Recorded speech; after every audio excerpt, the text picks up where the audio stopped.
Hi everyone, welcome to another episode of Have You Heard? My name's Richard, and it was only a matter of time. Today we are listening to Jethro Tull. We seem to be trawling through the 70s at the moment, but we're getting some nice responses from everybody, so I'm very appreciative for that. Now, yeah, I'm not a Jethro Tull aficionado, I must admit, and they've put out a huge body of work over the years. But I like what I like from them. And it all started in the 60s when I was still a schoolboy and could only afford to buy singles. And I bought The Witch's Answer, I bought the EP of Life's a Long Song, and we might well get to those in episodes down the line. But at the moment, we're going to talk about and listen to a track from Upside Down, Minstrel in the Gallery, released September 1975 in the UK, purchased by me in January 1976 in Durban in South Africa. I had emigrated about 3 weeks earlier and was desperate to buy a new record. I needed my fix, and Minstrel in the Gallery was there, so I had a quick listen to it and loved it, so bought it straight away. Now, I am an absolute mega fan of Thick as a Brick, and I think Thick as a Brick is a prime example of why 1972 is probably, in my eyes, the greatest year for recorded music of all time. You had Thick as a Brick, you had Foxtrot by Genesis, you had Close to the Edge by Yes, Argus by Wishbone Ash, Grave New World by Strawbs, Can't Buy a Thrill by Steely Dan, Trilogy by Emerson, Lake and Palmer, who we will be getting to later this week, by the way. So, I mean, that's just scratching the surface. There are hundreds of wonderful albums that I couldn't afford to buy at the time, and so they had to be spread out over a few years. I finally got to most of them, I think. But anyway, this is Jethro Tull. The album is Thick as a Brick, is Minstrel in the Gallery, and we are listening to a song that has received one reaction on YouTube, just one, and it's good old Just JP, who seems to have reacted to everything that I am hoping has received no reactions, but he's always in there. And he did the whole album, by the looks of it, about 3 years ago. And the song we're doing is One White Duck, 0 to power of 10 equals nothing at all. And as most of you will know who have the album, it's kind of like two songs not mashed together, because it's far more seamless than that, but two songs incorporated into a whole. And I think it is stunning. It really made an impression on me when I first bought the album. And I played it and played it and played it, even in the pre-CD days where you're supposed to listen to the whole side. I would keep lifting the needle and going back to the start of side B. The lyrics are incredible. I still don't know exactly what they mean, but they are very English. There's an Englishness, and I was watching JP's reaction, and he didn't quite catch a couple of references, which I can understand. But there's some English references in there.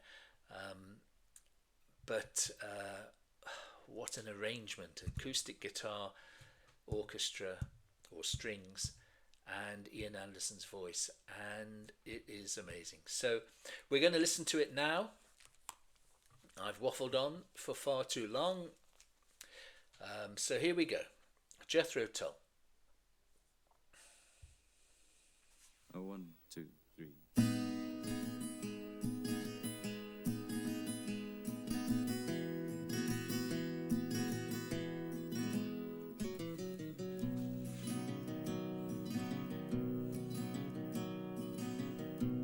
There's a haze on the skyline to wish me on my way. And there's a note on the telephone, some roses on a tray. And the motorway stretching right out to us all. As I pull on my old wings, one white duck on your wall. Isn't it just too damn real? One white duck on your wall. One duck Beautiful. on your wall.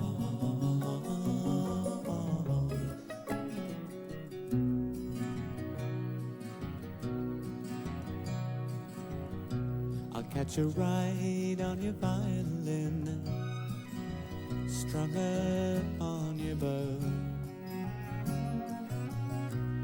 and I'll float on your melody, sing your chorus soft and low. There's a picture of you postcard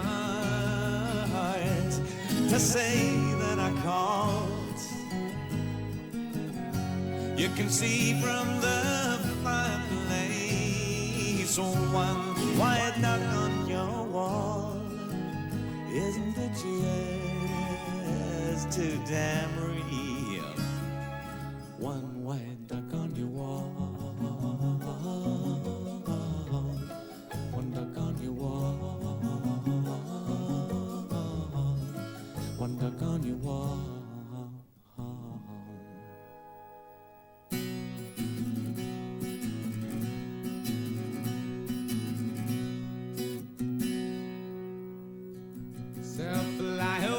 And fly away, Paul, from the fingertip ledge of contentment, where the long restless rustle of high heel boots calls. And I'm probably bound to deceive you after all.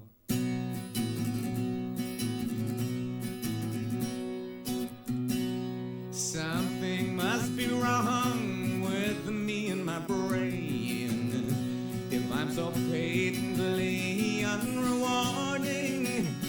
But my dreams are for dreaming and best left that way. And my 0 to your power of 10 equals nothing at all.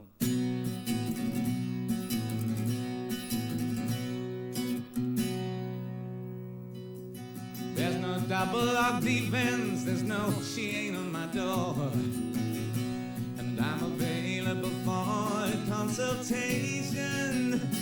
But remember, your way in is also my way out, and love's four-letter word is no compensation.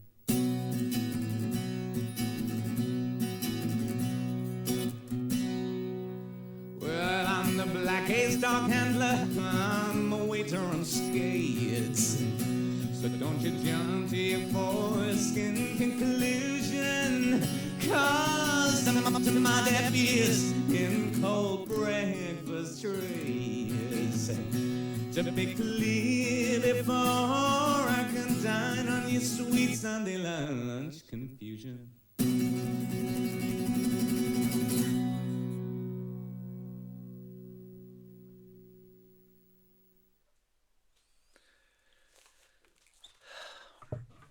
It's incredible what one man and an acoustic guitar and a voice can do, and the embellishments of the sounds like a string quartet, but I think it's a little bit more than that. I can check it up on the album cover, but it just creates an atmosphere and a spirit that is hard to describe. I mean, Ian Anderson is a really good acoustic guitar player. I would imagine that in the world of people who know about acoustic guitar playing, he's highly thought of. He doesn't get enough credit for that. Everyone thinks about the one-legged flute guy, but he can play an acoustic guitar beautifully, and he understands, and this was part, I think, of the whole album, was this kind of, well, minstrel in the gallery, a troubadour kind of spirit. And on most of the songs on the album, he introduces them as if he's the minstrel still in the gallery. It's a quite wonderful album, and certainly a departure from the passion play and thick as a brick kind of long pieces. Although, of course, I say that, but Baker Street Mews, which follows on after One White Duck, takes up the rest of side two, so I'm probably talking out of my hat as usual. But it just doesn't feel quite as dense as a passion play does. Thick as a Brick is in my top 10 albums of all time, and it's been done quite a bit, but I still wouldn't mind doing it on the channels sometime or another. Side one and two separate, of course, although I just love the segue from side one into side two with those staccato beats and chords and going slower and then coming back in side two. It's very clever.